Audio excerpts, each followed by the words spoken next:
अस्सलाम वालेकुम। हाज़िर ख़िदमत है लारावेल का लेसन नंबर 4। लेसन नंबर 3 में हम लोगों ने डेटाबेस की कनेक्टिविटी और माइग्रेशंस उनका इस्तेमाल सीखा था।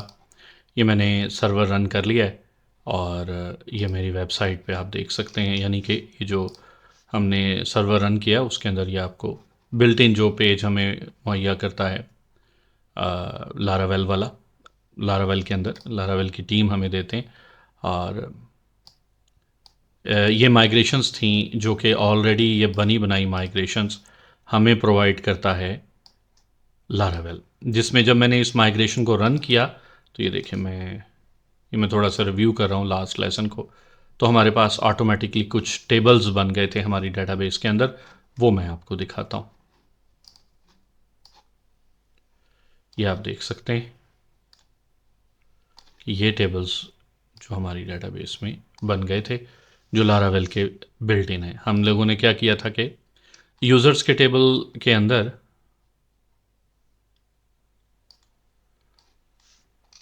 एक नया कॉलम ऐड किया था एक्टिव।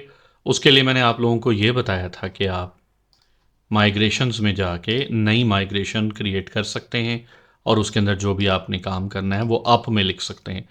जब आप माइग्रेशन रन करते हैं तो अप के अंदर मौजूद कोड्स वो एग्जीक्यूट होते हैं, और जब आप माइग्रेशन को रोल बैक करते हैं तो डाउन के अंदर मौजूद रिवर्स होता है काम। यानी अप में मैंने ये कहा कि एक कॉलम एक्टिव के नाम का ऐड कर दे जो कि नलेबल भी हो और उसकी डिफ़ॉल्ट वैल्यू फॉल्स हो। डाउन में मैंने कहा कि एक्टिव के कॉलम को आप ड्रॉप कर दें। ये बात कही थी। अच्छा, ये एक अपडेट आ रहा है इंटेल फैंस अपडेटेड। मुझे इसकी ज़रूरत नहीं फ़िलहाल, मैं इसको डिसमिस करता हूँ। मुझे इसका पता ही नहीं है एक्चुअली, मैं इसलिए नहीं छेड़ रहा उसको।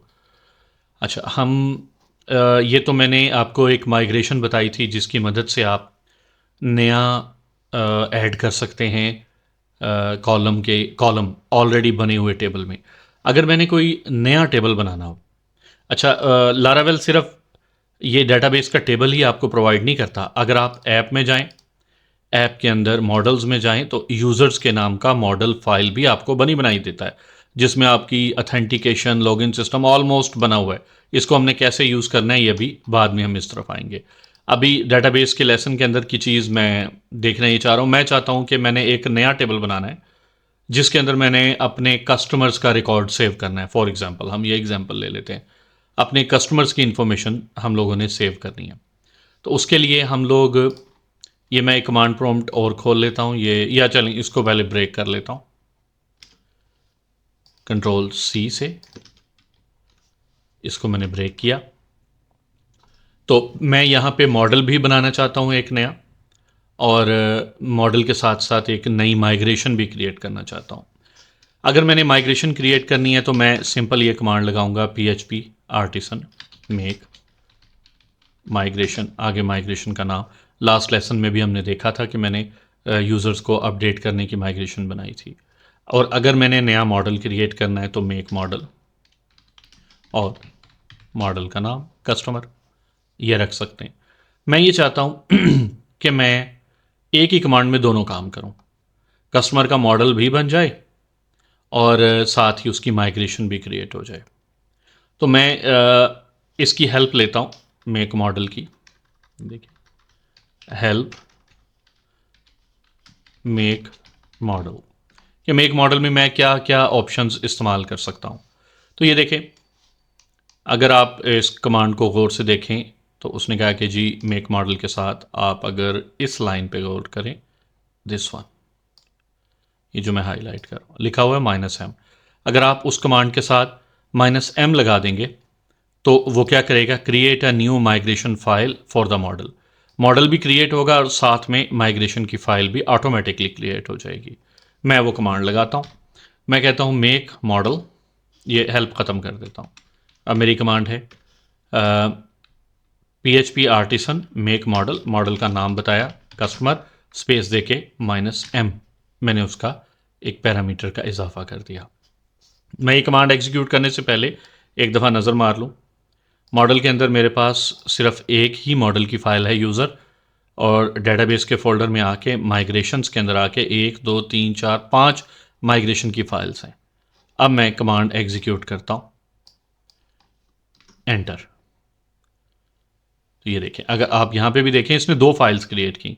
मॉडल बन गया है customer dot P H P, मुकम्मल पाथ बताया, माइग्रेशन बन गई है मुकम्मल पाथ। और आप यहाँ पे भी आएँ तो ये देखें, उसने जो पाथ बताया था, फाइल यहाँ नहीं आई अभी तक डेटाबेस के अंदर, माइग्रेशंस के अंदर। जी, फाइल का नाम क्रिएट कस्टमर्स टेबल, ये बनेगी शायद, रिफ्रेश की कोई ऑप्शन हो। मॉडल में भी कुछ नज़र नहीं आ रहा जी। रिफ्रेश फोल्डर, नहीं जी, फिर भी कुछ नहीं आ रहा। मैं गलत पाथ पे तो नहीं कमांड एग्जीक्यूट कर बैठा? शकील लारावेल, मुझे लग रहा है मैं गलत पाथ पे एग्जीक्यूट कर बैठा हूँ। मेरे इसका पाथ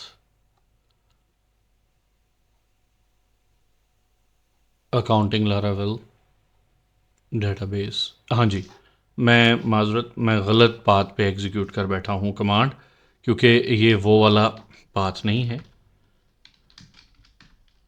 मैं कोई और लारावेल का प्रोजेक्ट खोला हुआ था कमांड प्रॉम्प्ट में।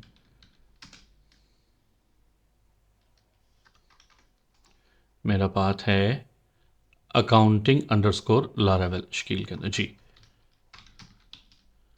अकाउंटिंग जी। अब मैं सही पाथ पे आऊँ, वही कमांड में दोबारा एग्जीक्यूट कर देता हूँ। PHP आर्टिसन मेक मॉडल और कस्टमर मॉडल का नाम दिया और -n, एंटर। जी, अब देखते हैं, देखिए फ़ौरन जैसे ही वो कमांड एग्जीक्यूट हुई है, ये नई बन गई कस्टमर। ऐप में जाएं, मॉडल में जाएं, ये कस्टमर का नया मॉडल भी बन गया है और उसकी वो भी बन गई है माइग्रेशन फाइल। ये देखें, माइग्रेशन फाइल में अभी उसने फ़िलहाल, माइग्रेशन फाइल के अंदर मैं जाता हूँ, फ़िलहाल सिर्फ और सिर्फ 2 कॉलम बनाए हैं, आईडी, ऑटोमेटिकली आईडी बने, और टाइम स्टैम्प्स, यानी वो क्रिएटेड एट और अपडेटेड एट, वो 2 कॉलम इससे क्रिएट होते हैं। जब आप नया रिकॉर्ड ऐड करते हैं तो ऑटोमेटिकली ये इनकी वैल्यूज़ अपडेट हो जाती है। मैंने मज़ीद कुछ अपनी मर्ज़ी के कॉलम्स ऐड करने हैं, लाइक टेबल, स्ट्रिंग एक ऐड करनी है, नेम, एंटर, टेबल स्ट्रिंग, और दूसरी मैंने ऐड करनी है कॉन्टैक्ट नंबर या फ़ोन नंबर, जो भी आपने इसके साथ कर लें, टेबल, और एक और स्ट्रिंग ऐड करनी है उसका ईमेल। ईमेल मैं चाहता हूँ कि डुप्लिकेट ना हो सके, यूनिक वाला आप इसके आगे लगा दें। और मैं ये भी चाहता हूँ कि ये नेम जो है कंपलसरी है, ईमेल भी कंपलसरी है, फ़ोन कंपलसरी नहीं है, ऑप्शनल है, कोई देना चाहे तो दे, नहीं देना चाहे तो ना दे। तो आप इसके साथ कर दें नलेबल, यानी ये पॉसिबल है कि आप इसको नलेबल रख सकें। तो ये नलेबल से आप डिसाइड कर सकते हैं। ईमेल यूनिक होगी तो डेफिनेटली ये नलेबल नहीं होगी, ईमेल यूनिक रखी है मैंने। और हमें जो ज़रूरत पड़ सकती है ऑप्शनल चीज़ें, जैसे कि एड्रेस और नलेबल, बिल्कुल ऑप्शनल है। और कोई चीज़ें आपने कस्टमर के बारे में उसकी इंफॉर्मेशन कलेक्ट करनी हो, फॉर एग्ज़ाम्पल जेंडर। अच्छा, जेंडर जो है वो मैं 3 तरीक़ों से सेव कर सकता हूँ। मेल, फीमेल, पूरा लफ्ज़, MALE 4 लेटर्स, FEMALE 6 लेटर्स। या तो ये है कि मैं स्ट्रिंग ऐड करूँ जेंडर और इसकी मैक्सिमम 6 बता दूँ और नलेबल उसे कह दूँ कि ये ऑप्शनल है। और डिफ़ॉल्ट में अगर कोई नहीं देता तो डिफ़ॉल्ट मेरी तरफ से वैल्यू मेल हो जाए उसके अंदर। एक तो ये तरीका, या मैं सिर्फ F और M सेव करवा लूँ। इसका फ़ायदा ये होगा कि जो है मेरी डेटाबेस का जो स्ट्रक्चर है वो कम मेमोरी लेगा। 6 करैक्टर्स, जब नंबर ऑफ़ रिकॉर्ड्स बहुत ज़्यादा हो जाएंगे तो 6 करैक्टर्स और डेटाबेस का साइज़ बढ़ाएंगे। जबकि मेरा काम एक करैक्टर में भी हो सकता है, तो मैं डिफ़ॉल्ट में, सॉरी मैंने ये मेल गलत वाला लिख दिया था, ये वाला लिखना था, और M लिख देता हूँ। अब तो मैंने सिर्फ F और M सेव करवाना है जेंडर के कॉलम के अंदर, तो एक लेटर, ये ज़्यादा अच्छी प्रैक्टिस है। और अच्छा, कुछ लोग ये भी करते रहे हैं पहले कि ट्रू फॉल्स, यानी बूलियन बना के ट्रू को मेल, फॉल्स को जेंडर, मगर वो बिल्कुल भी रिकमेंडेड नहीं है।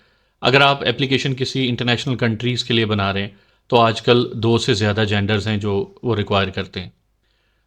नॉट स्पेसिफाइड भी आता है, जेंडर मेल फीमेल और बहुत तरह के आगे, तो सारी इन्फॉर्मेशन आप एक लेटर में सेव कर सकते हैं। इसलिए बिल्कुल रिकमेंडेड नहीं है, आप बस MF, मैं फ़िलहाल इसी रेंज में रहता हूँ। टेबल, और मैं इंफॉर्मेशन कस्टमर की सेव, हमने नाम ले लिया, एड्रेस ले लिया, फ़ोन नंबर ले लिया उसका, और हाँ, डेट डेट ऑफ बर्थ ले लेते हैं। डेट टाइप कॉलम DOB, मैं इसको, और वो भी नलेबल यानी ऑप्शनल, कोई नहीं देना चाहता तो ना दे, ऑप्शनल इन्फॉर्मेशन है जो कि हम लोग सेव कर रहे हैं। Date column, date wise column हम लोग सेव कर लेते हैं। और इसमें क्या हो सकता है, सोचने दें और क्या पॉसिबिलिटी है कस्टमर की इन्फॉर्मेशन में। नेम हो गया, एड्रेस, फ़ोन नंबर, उसका ईमेल एड्रेस हो गया, उसकी डेट ऑफ बर्थ हो गई, एजुकेशन और ये वो इस तरह की, वो मेरा ख्याल है ज़रूरत नहीं, आई थिंक सो। इतना टेबल इनफ है, बहुत है इतना टेबल, इसको मैं यूज़ करता हूँ और सेव करता हूँ। अच्छा, अब ज़रा नज़र मारते हैं जो मेरा कॉलम बना है, जो मेरा मॉडल बना है कस्टमर के नाम का, ये बन गया जी। अच्छा, बाय डिफ़ॉल्ट जैसे कि हमने माइग्रेशन में देखा, बाय डिफ़ॉल्ट हमारी टाइम स्टैम्प्स ऑन होती हैं। टाइम स्टैम्प्स ऑन होने का मतलब है कि अब मैं कस्टमर के अंदर कोई रिकॉर्ड सेव करूँगा तो ऑटोमेटिकली उसके रिकॉर्ड के क्रिएट होने का टाइम, और जब मैं उसको अपडेट करूँगा तो ऑटोमेटिकली उसके रिकॉर्ड के अपडेट होने का टाइम उसके अंदर सेव होगा। फ़र्ज़ करें मैं नहीं चाहता, मैं ये कॉलम सेव नहीं करवाना चाहता, किसी वजह से मेरी रिक्वायरमेंट ऐसी है। आप एक तो अपनी माइग्रेशन में से ये टाइम स्टैम्प वाली लाइन उड़ा दें, डिलीट कर दें, ये आपको ज़रूरत नहीं है। दूसरा, आप चाहते हैं कि आपका मॉडल भी इसमें काम ना करे, तो आपने मॉडल में जाके timestamps protected built in होता है, timestamps is equal to false कर दें। आप जब ये करेंगे तो क्या होगा कि वो ऑटोमेटिकली सेव करने वाला जो क्रिएट होते वक्त और अपडेट होते वक्त वो काम नहीं करेगा, तो टाइम स्टैम्प्स आपकी ऑफ हो गई। अच्छा, ये मुमकिन है कि मुझे किसी टेबल में टाइम स्टैम्प्स ऑन हो रखनी पड़े और किसी में ऑफ रखनी पड़े, और वो आप हर एक को यहाँ पे वैल्यू ओवरराइड करवा सकते हैं। मैं ये चाहता हूँ बाय डिफ़ॉल्ट सब में ऑन हो जाए, सब में ऑफ हो जाए। बाय डिफ़ॉल्ट ऑन होती हैं, मैंने ऑफ करवानी है सब में। हो सकता है मैं किसी ऐसे डेटाबेस के स्ट्रक्चर में काम करने लगा हूँ जो ऑलरेडी डेटाबेस बनी हुई थी, उसको मैंने लारावेल में कन्वर्ट किया, अब उसमें टाइम स्टैम्प्स हैं ही नहीं, तो मैंने हर टेबल के लिए ऑटोमेटिकली टाइम स्टैम्प्स ऑफ करनी है। तो उसके लिए रिकमेंडेड ये है कि आप एक क्लास और बना लें, उसको आप अपना बेस मॉडल कह लें, अपने मॉडल की चेंजेस कह लें। ये देखें, मैं बनाता हूँ न्यू फाइल, नाम रखा बेस मॉडल, आप कोई भी नाम दे सकते हैं उसको। बेस मॉडल नाम से ज़रा होता है कि ये मेरा बेस मॉडल ये है, जहाँ पे मैंने अपनी मॉडल की चीज़ों को ओवरराइड करना, अपनी मास्टर मॉडल कह लें उसको, बेस मॉडल कह लें, कुछ भी कह लें, और उसके अंदर सेम यही चीज़ें कॉपी करें क्योंकि नेम स्पेस उसका वही होगा, और उसके अंदर पब्लिक क्लास आपने सेम उसी नाम से लिखनी है, base model x tends model, same वही वही, एक्चुअली इसी की कॉपी ले आए। ये यूज़ करवा लें, ये यूज़ का मैंने लास्ट लेसन में बताया था, और यहाँ पे फिर आप खाली उसका नाम इस्तेमाल करें, मॉडल, ये आ गया। और सॉरी, ये हाँ पब्लिक का लफ्ज़ नहीं होता, क्लास होता है। अच्छा, इस बेस मॉडल में मैंने कह दिया वो जो ये वाला जो काम है जो मैंने यहाँ पे अभी किया था, यानी ये टाइम स्टैम्प्स वाला मैंने बेस मॉडल में कॉपी कर दिया, this one.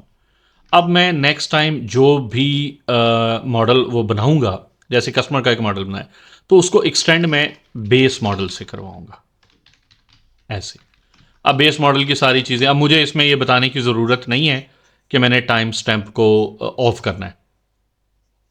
Time stamp by default of हो गई है क्योंकि मैंने बेस मॉडल को इंक्लूड कर लिया है जी। अगर मैं ये चाहता हूँ कि ठीक है डिफ़ॉल्ट में टाइम स्टैम्प्स ऑफ रहे, मगर मेरे इस कस्टमर के मॉडल में ऑन हो जाए तो फिर आप यहाँ कस्टमर के मॉडल में आके कह सकते हैं कि टाइम स्टैम्प्स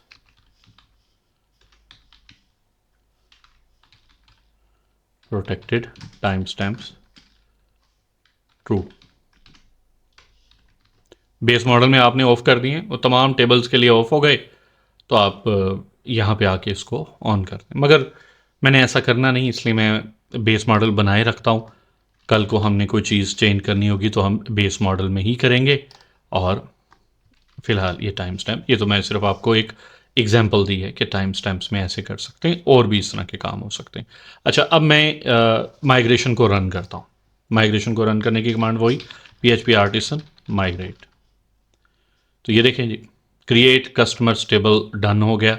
मैं डेटाबेस के स्ट्रक्चर के अंदर आके ये डेटाबेस का स्ट्रक्चर था, रिफ़्रेश करता हूँ F5 से, तो ये एक कस्टमर्स के टेबल का इजाफा हो गया। इसका स्ट्रक्चर देखता हूँ तो ये देखें आईडी, अगर आप माइग्रेशन फाइल्स के साथ इसको कंपेयर करें, माइग्रेशन फाइल्स में आता हूँ, कस्टमर्स की आईडी थी, टाइम स्टैम्प थी, और आईडी और time stamps, name, phone, email को मैंने यूनिक बनाया था तो ये की बन गई।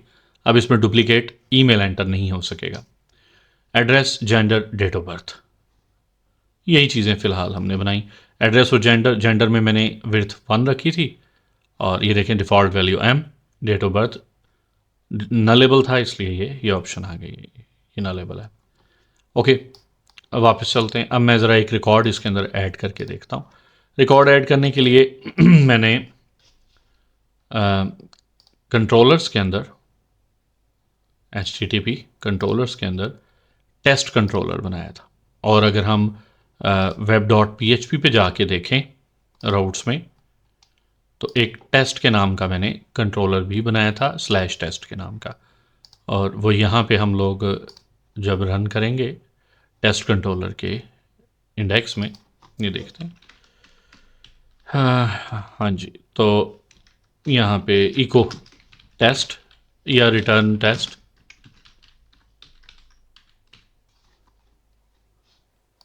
और मेरा सर्व ये रुका हुआ है PHP आर्टिसन सर्व। अब मैं ब्राउज़र में आता हूँ, रिफ़्रेश करता हूँ /टेस्ट, तो ये इको हो रहा है। इसमें मैंने सेव नहीं किया, सेव किया, रिफ़्रेश, टेस्ट, ये रिटर्न हो रहा है। ओके, यहाँ पे मैं डेटाबेस की कनेक्टिविटी के कोड करता हूँ। डेटाबेस की कनेक्टिविटी करने के खैर कनेक्टिविटी तो ऑटोमेटिकली लारावेल करेगा। रिकॉर्ड इंसर्ट करने के मैं आपको 2-3 तरीके बताता हूँ। नंबर 1, एक customer is equal to new, आपने आगे मॉडल का पाथ देना है। अगर आप कस्टमर के मॉडल के अंदर आए, तो ये पाथ है इसका, ऐप मॉडल्स, मैं वही पाथ देता हूँ, न्यू ऐप /मॉडल्स /कस्टमर। ये जो मेरा मॉडल है उसका एक मैंने ऑब्जेक्ट बना लिया मॉडल के रिकॉर्ड का। अब मैं उसमें मुकम्मल पाथ देने के लिए ऐसे / से आप स्टार्ट करें। कस्टमर, उसके आगे फील्ड नेम्स, कॉलम नेम्स, वो कौन कौन से थे एक दफ़ा फिर रिव्यू करते हैं। आईडी ऑटोमेटिकली आएगी, created at, updated at automatically आएगा। यहाँ से शुरू होना हमने। Name Shakeel Ahmed, customer, phone, या फ़ोन था, या हाँ फ़ोन 0303030303 कुछ भी मैंने ये लिख दिया। Customer email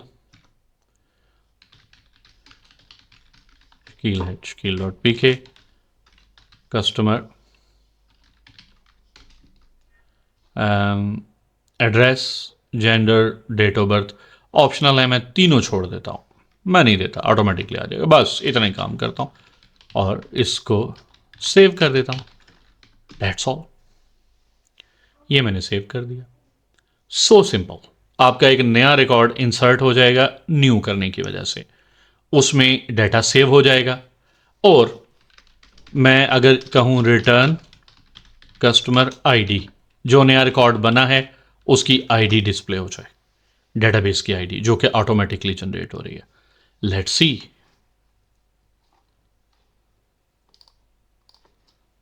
refresh, error, timestamps must be a public as in class. Okay, जो मैंने ये क्लास बनाई है ये मेरे जहन से निकल जाता है। किधर गई कस्टमर के अंदर, ये जो बेस क्लास है, बेस क्लास के अंदर पब्लिक, इसमें बेस के अंदर और कस्टमर जी, मैं गलती ये कर रहा था कि टाइम स्टैम्प्स के साथ ना ये लफ्ज़ प्रोटेक्टेड लगा रहा था, तो मैंने ये बेस मॉडल में आके public timestamps is equal to true, ये मैंने क्लिक किया, ये सेव किया है इसको। और बाकी ये देखें टेस्ट कंट्रोलर में सब कुछ कोड वैसे ही हैं। यहाँ अब मैं इसको ब्राउज़र में रन करना चाहता हूँ, रिफ़्रेश किया तो ये 1 रिटर्न हो गया है, ID of the column, value of the column ID. ये देखें डाटा में आते हैं, एक रिकॉर्ड इंसर्ट हो गया। आप देखें मैंने ये वैल्यूज़ नहीं दी, क्रिएटेड एट, अपडेटेड एट मैंने नहीं दी, मैंने नया रिकॉर्ड ऐड किया। मैंने वैल्यूज़ जो दी थी नेम, फ़ोन, ईमेल। अच्छा, अब चूंकि मैंने ईमेल पे आपको याद होगा कि चेक लगाया कि डुप्लीकेट नहीं हो सकती, मैं यही इन्हीं कोड्स को कोई चेंजेस किए बगैर रिफ्रेश करता हूँ, एरर आएगा। एरर क्या आएगा कि डुप्लीकेट एंट्री फॉर की कस्टमर ईमेल यूनिक, ये एरर है कि यदि आप डुप्लीकेट एंट्री करने की कोशिश कर रहे हैं। मैं थोड़ा सा चेंज करता हूँ कोड के अंदर और ईमेल को बदल देता हूँ शकील 2, सेव करता हूँ, वापस ब्राउज़र में आता हूँ, रिफ्रेश करता हूँ, 3, 2 कहाँ गया? जब मैंने पहले ट्राई किया तो वो एक 2 की आईडी इस्तेमाल हो गई डेटाबेस में। रिफ़्रेश करते हैं यहाँ पर, ये देखें 1 के बाद 3। अच्छा, ये डेटाबेस के रिकॉर्ड्स बन गए। अच्छा, मैं अब थोड़ी सी चेंज ये करता हूँ, आप देख रहे हैं क्रिएटेड ऐड और अपडेटेड ऐड में ऑटोमेटिकली वैल्यू सेव हो रही है। मैं थोड़ी सी चेंजेस ये करता हूँ, बेस मॉडल में जाता हूँ और टाइम स्टैम्प्स को फॉल्स कर देता हूँ, सेव, और टेस्ट कंट्रोलर में आके ईमेल भी 3 कर देता हूँ ताकि डुप्लीकेट से बचा जा सके। रिफ़्रेश, नया रिकॉर्ड इंसर्ट हो गया, मगर ज़रा डेटाबेस में जाके डाटा देखें, क्रिएटेड ऐड में और अपडेटेड ऐड में कुछ भी सेव नहीं हुआ क्योंकि हमने टाइम स्टैम्प्स को ऑफ कर दिया। हो सकता है हमारी रिक्वायरमेंट ऐसी हो कि हमें ज़रूरत नहीं होगी, तो उस सूरत में फिर ये ऐसे हो जाएगा। मगर वापस जाता हूँ, मैं दोबारा ऑन कर देता हूँ क्योंकि हमने सेव करना है। बेस मॉडल, बेस मॉडल में मैंने ट्रू करवा दिया, तो ये हमारी डेटाबेसेस अवेलेबल हैं। ओके जी, नेक्स्ट आते हैं दूसरा तरीका रिकॉर्ड को इंसर्ट करने का। एक तरीका ये, मैं इसको कमेंट कर देता हूं इन कोड्स को। नेक्स्ट है कस्टमर इज इक्वल टू, और मेरा कस्टमर का मॉडल जो मुझे पूरा पाथ ऐसे लिखना पड़ेगा। अच्छा, अब मैंने चूंकि ऑटोमेटिकली ड्रॉप डाउन से मैंने इसको सेलेक्ट किया है, जिस वजह से ये हुआ है कि इसने ऑटोमेटिकली विजुअल कोड एडिटर ने इसको यूज़ करवा दिया और ख़ाली ये नेम लिखा है।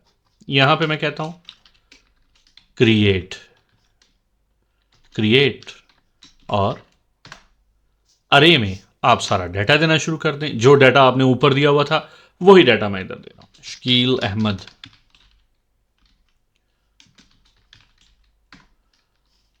Email shakil4@shakil.pk। और तीसरी चीज़ हमने क्या दी थी, फ़ोन, वही कुछ भी, दैट्स ऑल। बस ये 3 चीज़ें हमने दी थी, नेम, फ़ोन, ईमेल, तीनों मैंने यहाँ पे दे दी। Okay okay. पहले हम लोग एक इंडिविजुअल ऑब्जेक्ट बना रहे थे और एक एक कॉलम की वैल्यू उसकी प्रॉपर्टी को वन बाय वन दे रहे थे और सेव करवाया था। तो वो जो ऑब्जेक्ट बना था उसको हमने आईडी रिटर्न कर ली थी। इस मरतबा मैं क्रिएट का मेथड इस्तेमाल करते हुए नया रिकॉर्ड इंसर्ट कर रहा हूँ और जो ऑब्जेक्ट कस्टमर का बना है उसकी वैल्यू रिटर्न कर रहा हूँ। लेट्स सी क्या होता है। ब्राउज़र में रिफ्रेश। जी, ये फ़र्क है कस्टमर के और इसके मेथड में।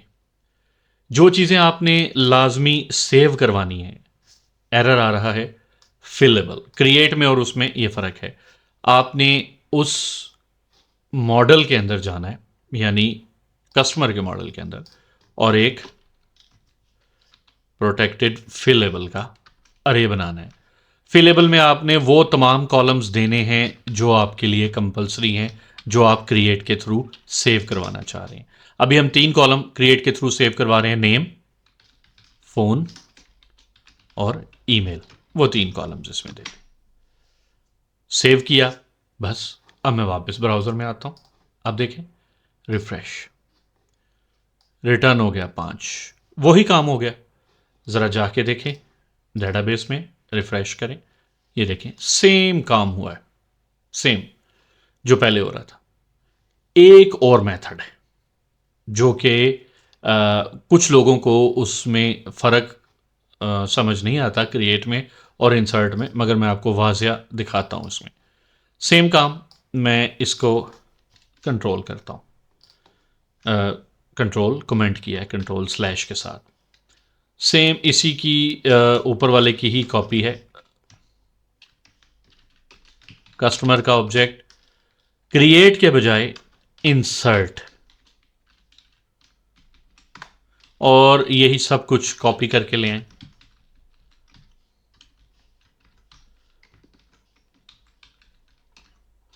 नंबर 1 फ़र्क कि ये रिटर्न करके ये ऑब्जेक्ट नहीं बनाता।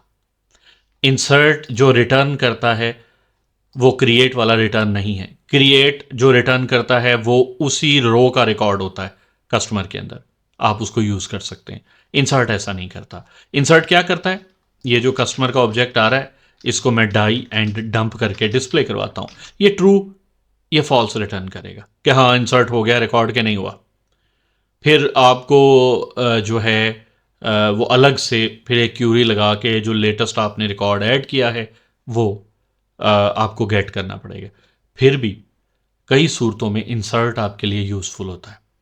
नंबर 1, आपने जो अभी ये काम किया था इसके अंदर फिलेबल, इसकी रिस्ट्रिक्शन से आज़ाद होता है।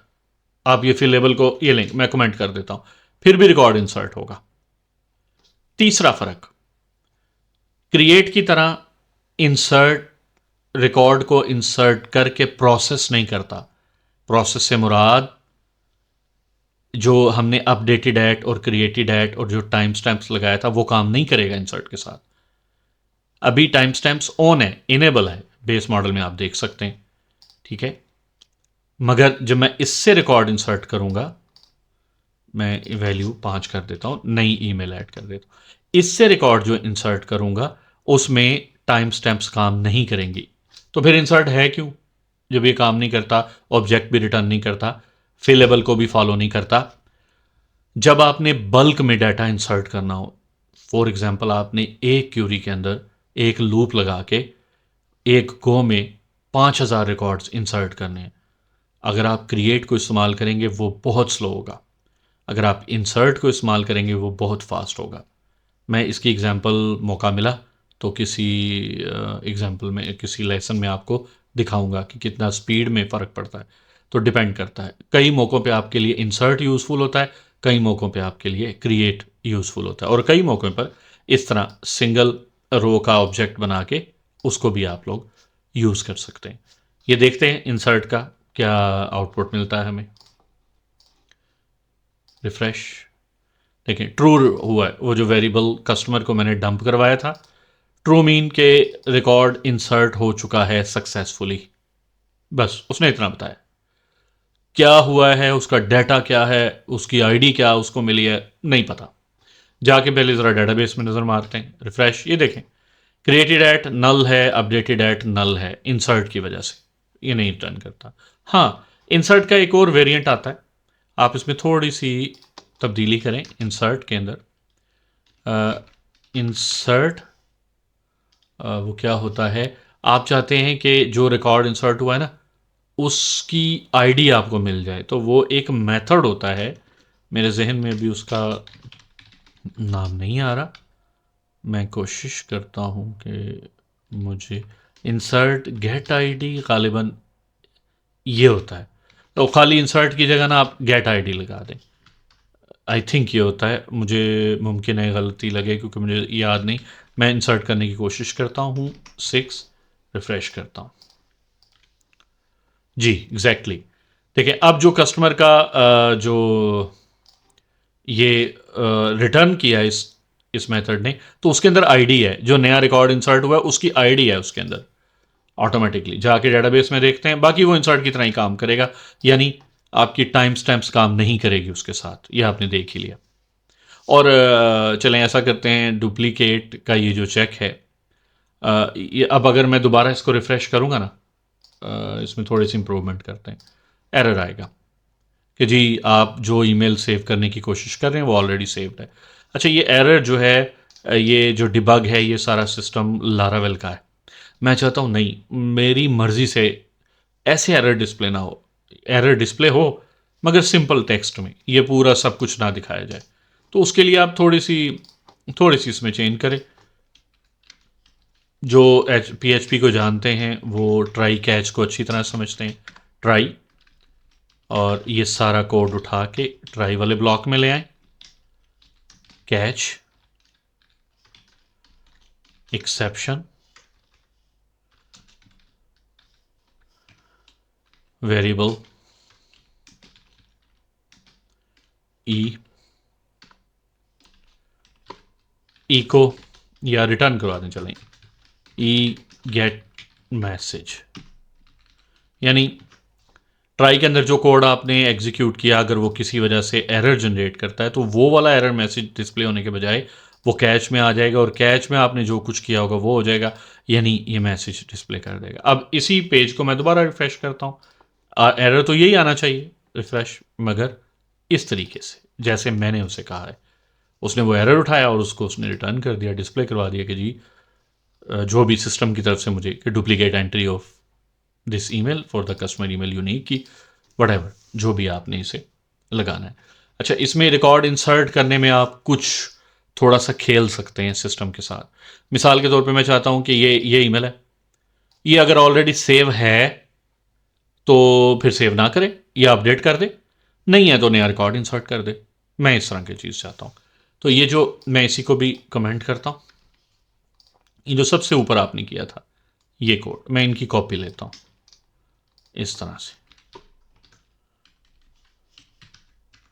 पहले हम लोगों ने ये ऑब्जेक्ट बनाया था न्यू, इस मरतबा मैंने न्यू नहीं बनाना, मैंने ये करना है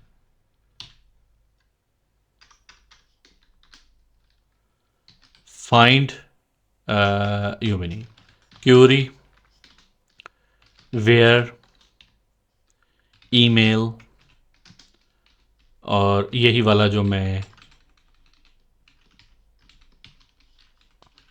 ये 6 वाला ही ना, ईमेल 6 फर्स्ट और न्यू।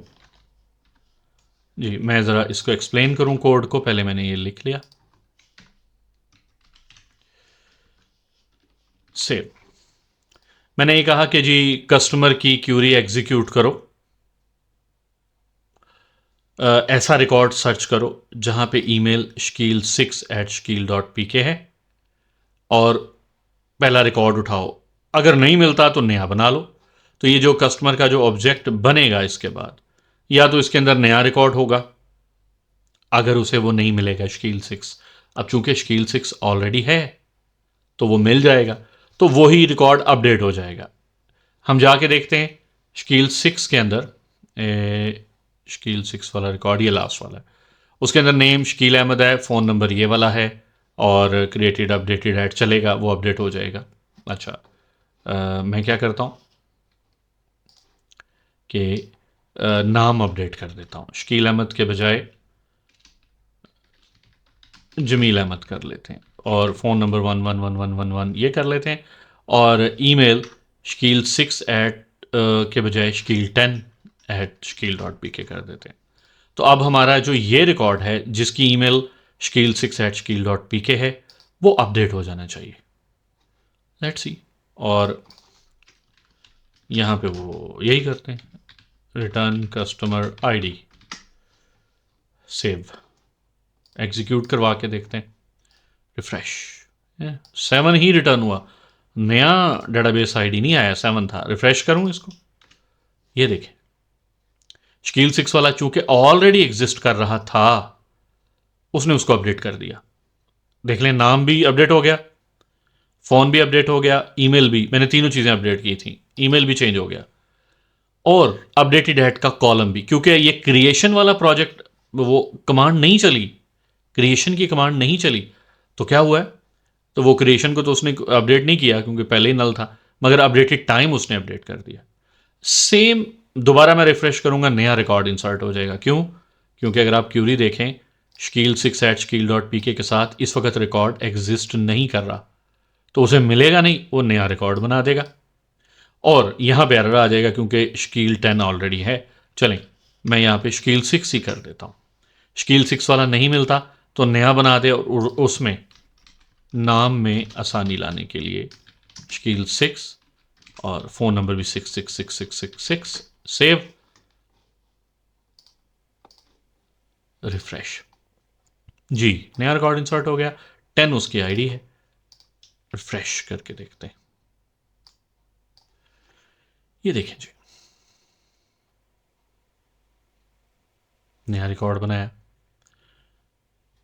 क्योंकि shakil6 की ईमेल आईडी एग्जिस्ट नहीं करती थी, उसने नया रिकॉर्ड इंसर्ट कर दिया इस तरीके से। ये आप देख सकते हैं, आज हम लोगों ने डेटाबेस के साथ मुख्तलिफ़ तरीक़ों से डेटाबेस को के अंदर नए रिकॉर्ड इंसर्ट करना वो सीखे, और हमने ये सीखा कि किस तरीके से हम लोग डेटाबेस की कनेक्टिविटी करके नया टेबल बना सकते हैं, उसमें रिकॉर्ड्स इंसर्ट कर सकते हैं। नेक्स्ट, डेटाबेस से ही रिलेटेड मज़ीद कुछ अपडेट्स हैं, मगर मैं बहुत ज़्यादा बस डेटाबेस का ये लास्ट लेसन होगा, फिर आगे मैं फ़र्दर कंटिन्यू करूँगा। डेटाबेस बहुत, मैंने बताया था कि बहुत गहराई में जाके लर्न की जा सकती है, मगर हमारा मकसद यहाँ पे बेसिक लेवल की लारावेल को सीखना है, जिस वजह से मैं मज़ीद डेटाबेस को डेप्थ में नहीं सिखाऊंगा। नेक्स्ट हम लोग ये सीखेंगे कि हम बल्क रिकॉर्ड्स किस तरह ऐड कर सकते हैं अपनी डेटाबेस के अंदर, और फेकर एक पीएचपी की वो होती है लाइब्रेरी, उसको किस तरह से इस्तेमाल करके हम बल्क रिकॉर्ड्स इंसर्ट करके और डेटाबेस से हम किस तरह ऑप्टिमाइज क्यूरीज उठा सकते हैं। ये हमारा नेक्स्ट लेसन होगा इंशाल्लाह। तब तक के लिए इजाज़त दीजिए। अल्लाह ने के बाद।